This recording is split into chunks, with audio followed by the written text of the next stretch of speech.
Hello' everyone, তো বহুত দিনৰ মূৰত এটা নতুন মিনি ভ্লগ আৰু এয়া ৰাতিপুৱা গা পানী ধুই আজৰি হৈ চাহ বনাবলৈ লৈছোঁ বন্ধাকবিৰ পকৰীৰ সৈতে। আৰু বন্ধাকবিৰ পকৰীটো খাই বহুত ভাল লাগে, বিশেষকৈ চাহৰ লগত। ৰঙা চাহকাপ হ'লেতো ক'বই নালাগে। লগতে ভাত পাতি দিছোঁ আৰু এয়া দাইলত মিৰিকা বিলাহী দি দিছোঁ। চাহকাপ খাবলৈ লওঁতে আকৌ পাৰ্চেল এটা পালেহি, আৰু পাৰ্চেলটো মানে মোৰ নহয়, মাৰ ভাগৰ হয়, মেখেলা চাদৰ। আৰু এইফালে মানুহজন ৰৈ আছে।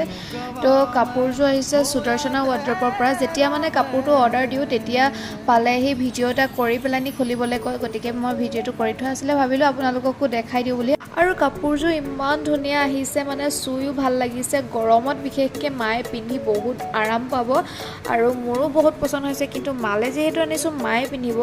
তো আহিলোঁ গুটি কেইটামান ছটিয়াবলৈ বুলি ওপৰলৈ, কিন্তু বৰষুণ যিহে দি আছিলে, মই পানীতে ছটিয়াই থৈ গুচি আহিলোঁ। গুটি কিমান ডাঙৰ হয় সেইটো নাজানো। আৰু ইভিনিঙত আজি বনাইছিলোঁ আলু পৰঠা, বহুত টেষ্টি হৈছিলে খাবলৈ। বাৰু আজিলৈ এৰিছোঁ তেন্তে, বাই।